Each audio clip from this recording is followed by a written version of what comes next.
sobre a construção da União Europeia, né? Quais foram os primeiros passos, né, até a formação do que nós conhecemos da União Europeia, né? Hoje que é um dos maiores, é o maior, né, bloco econômico do mundo, né? Então a União Europeia.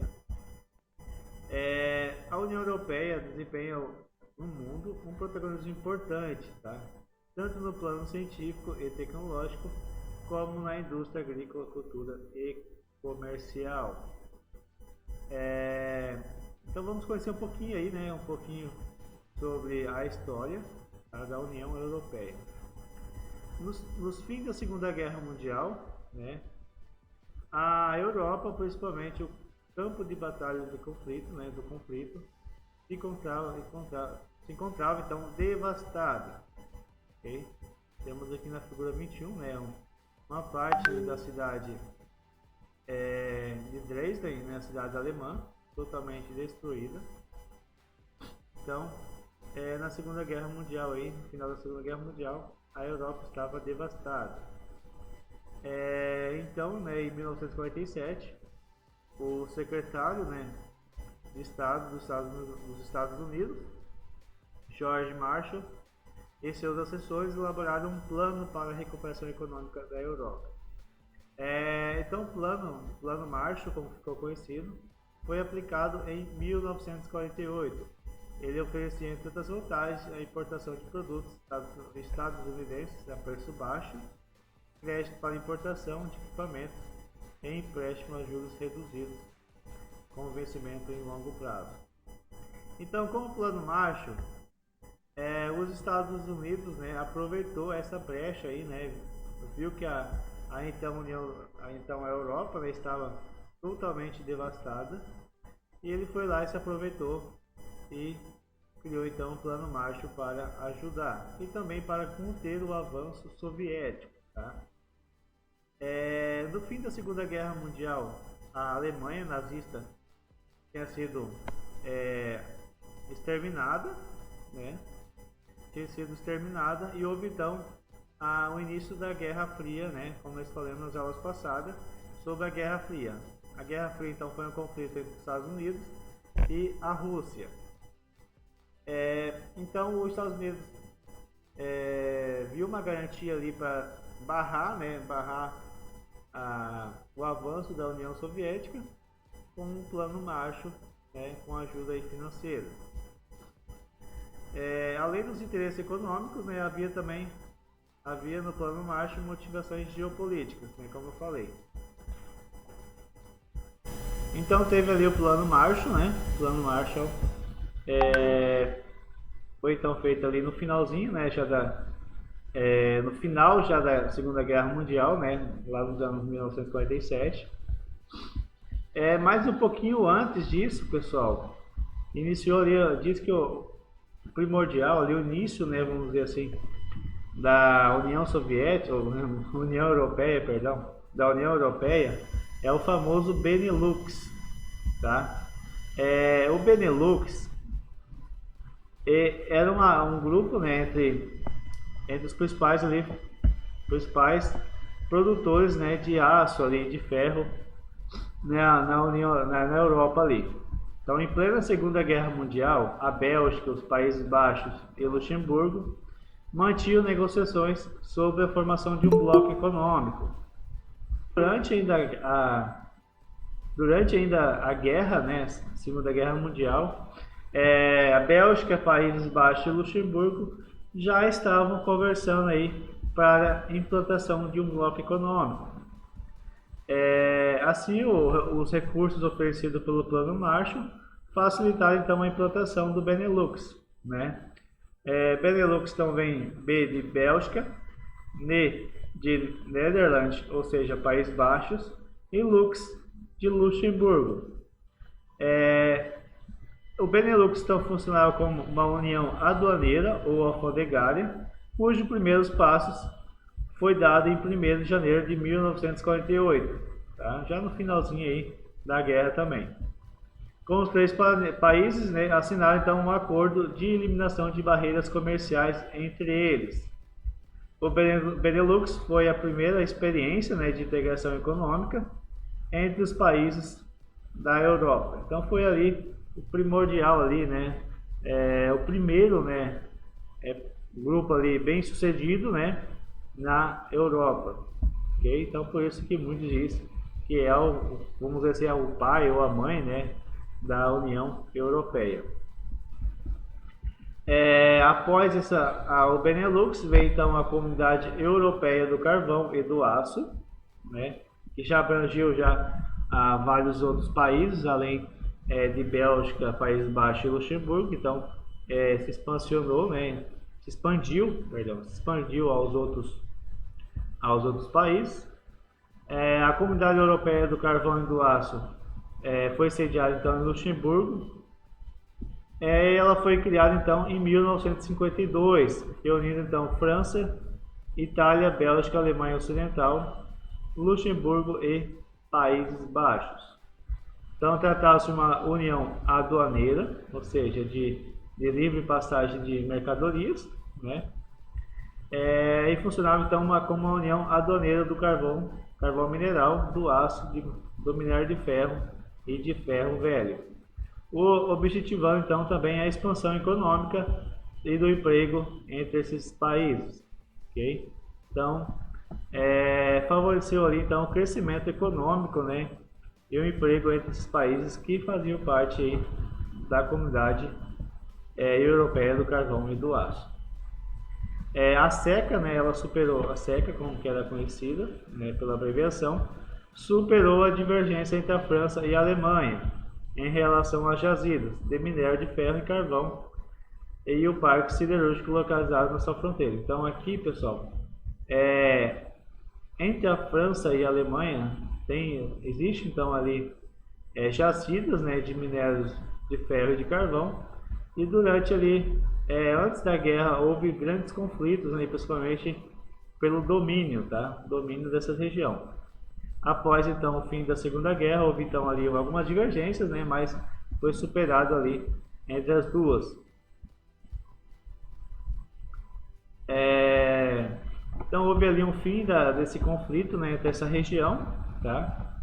E houve uma harmonização dos interesses franceses e alemães, possibilitando então um sonho de uma Europa unida, ok? Então com a SECA aí, pessoal, ela favoreceu então uma união ali, uma criação de uma identidade europeia, assim, de uma União Europeia, tá?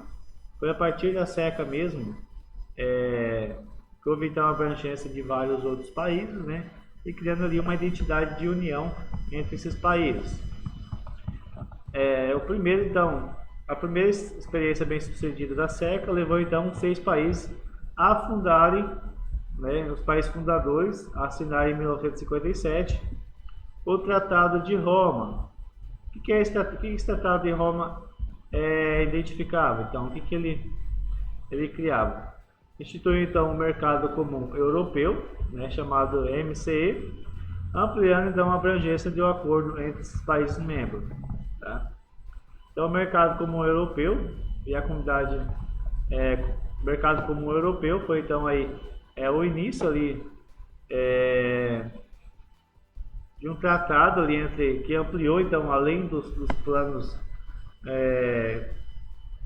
que estavam então designados os últimos grupos, né?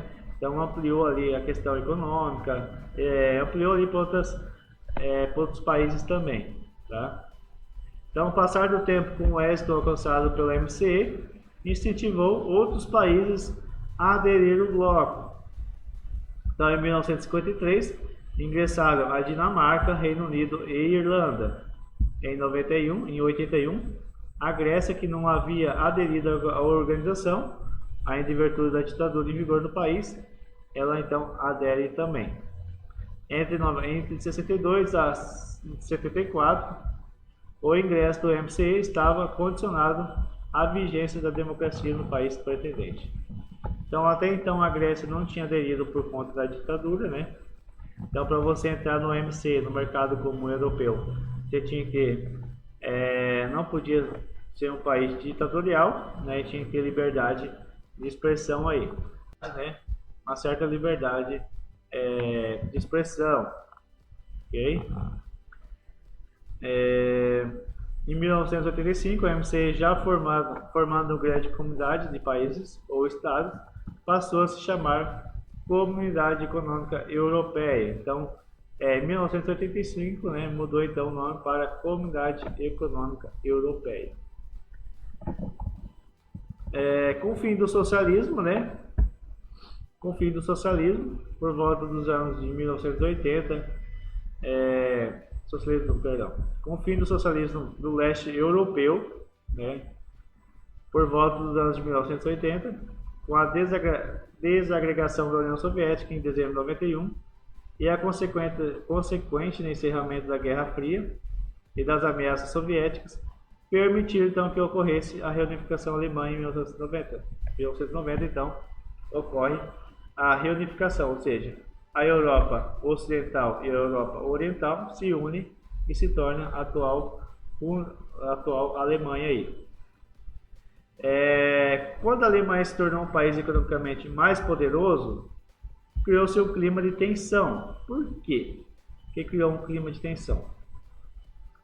Vocês sabem que toda ali a Primeira Guerra, a Segunda Guerra principalmente, ela surgiu por conta, né, de problemas ali, de conflitos, né, problemas democráticos, problemas ali surgidos na Alemanha, tá?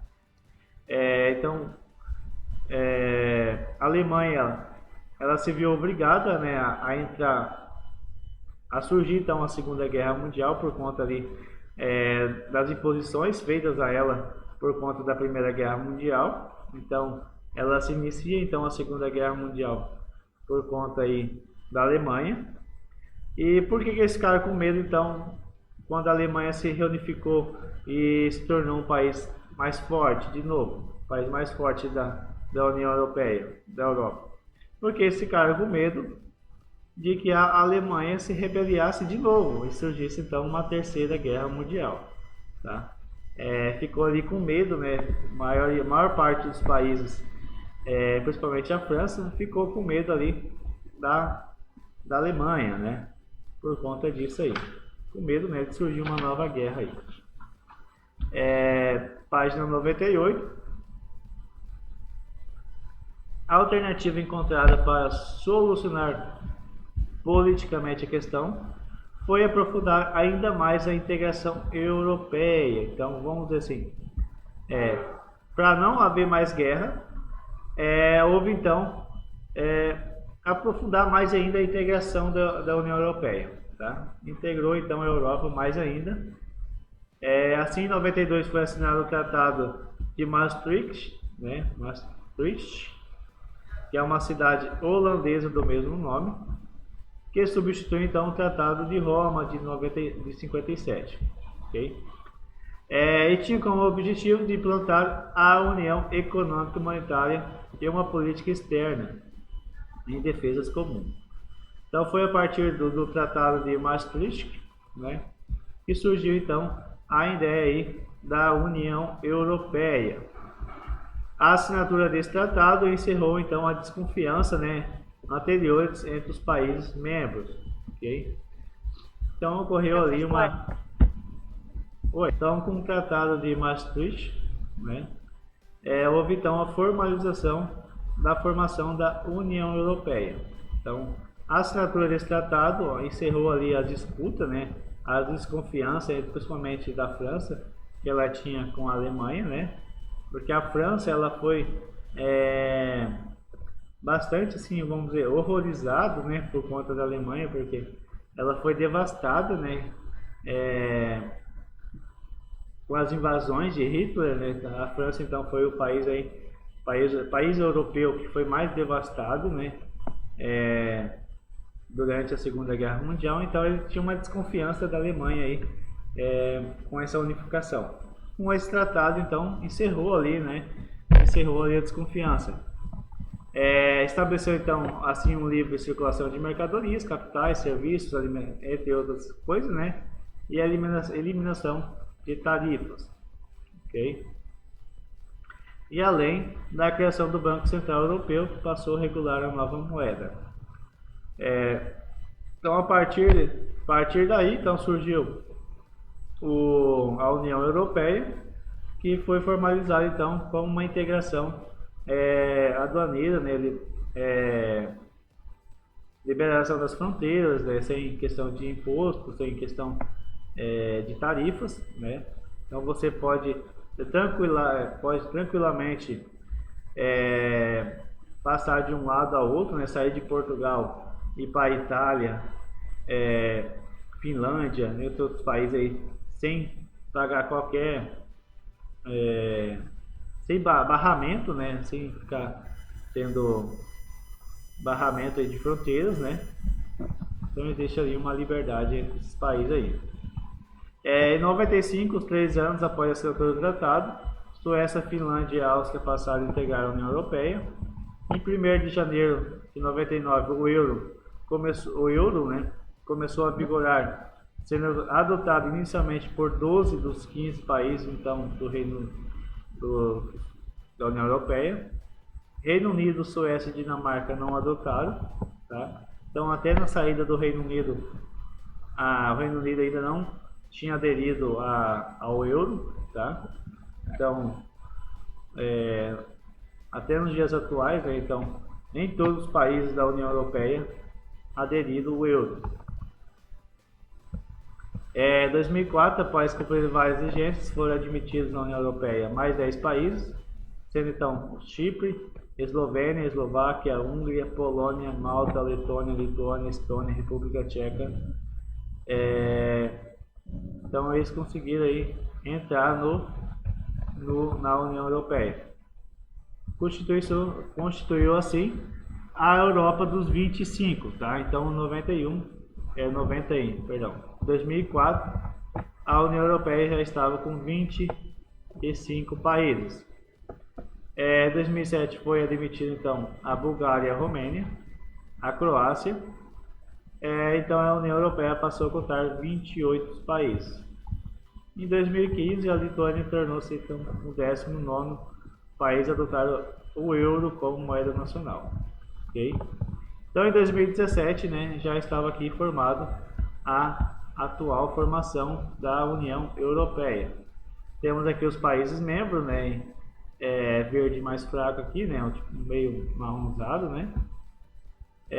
Países membros 2004, países membros desde 2007, Croácia é membro de 2013 e os países que estão tentando entrar, né, na União Europeia. Temos caso da Turquia, Sérvia, Montenegro, Albânia, né, esses países aqui da antiga Iugoslávia, ok? E os países... E como que faz para, tipo, para ele... União Europeia e o acordo de Schengen. Essa palavra aqui é difícil para mim. Então, a União Europeia fortaleceu ainda mais o vínculo entre seus países membros, graças ao acordo de Schengen, assinado em uma localidade do mesmo nome, em Luxemburgo, no ano de 1985. Em 97, esse acordo passou a fazer parte das normas jurídicas da União Europeia. Então, ali esse acordo, né, se tornou ali, vamos dizer assim, como se fosse uma carta ali, quase que magma, né, para questões jurídicas da União Europeia. Então, por esse acordo foi criado o espaço Schengen, que permitiu a livre circulação de pessoas, ou seja, cidadãos europeus e nacionais de outros países podem, desde então, transmitir livremente em seu espaço geográfico, sem a necessidade de pedir ou mostrar um visto. Okay? Então você não precisa de um visto. Vamos dizer, eu estou saindo de Portugal e quero passar, eu quero ir para a França. Então você não precisa pedir visto nem para a Espanha e nem para a França. Então você pode sair de Portugal e diretamente para a França sem pedir visto. Mas claro que você tem que ter ali seus documentos, né? Para que, se haver alguma fiscalização, você tenha ali o passaporte, né? Que você pode passar entre ali esses países.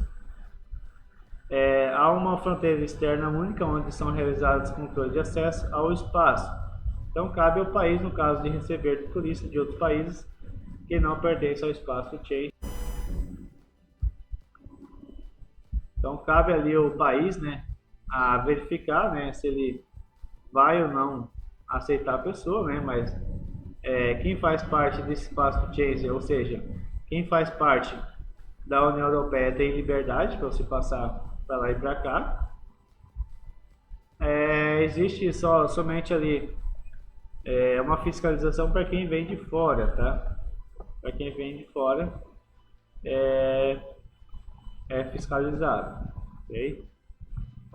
Então temos aqui o países membros da União Europeia que pertencem ao espaço Schengen, né? Que está em verde, e os amarelinhos que não fazem parte do espaço Schengen. Ou seja, quando você chega na fronteira, você tem que apresentar documento para passar. E temos o país não membro da União Europeia, mas que pertence ao espaço Schengen, né, que tem ali um acordo com a União Europeia. A saída do Reino Unido, tá?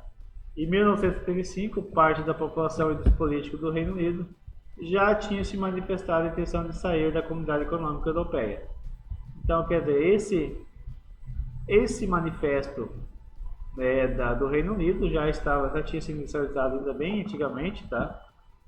Em 2016, com as pressões de partidos políticos nacionalistas, o primeiro-ministro David Cameron convocou um referendo. Então 51%, quase 52% da população, demonstraram o desejo da saída da União Europeia. Então, alguns argumentos pelo momento da saída se basearam no fundamento de que o país precisava ter melhora no controle de suas fronteiras, especialmente na adoção de uma política rígida sobre imigrantes, né, e outras questões econômicas.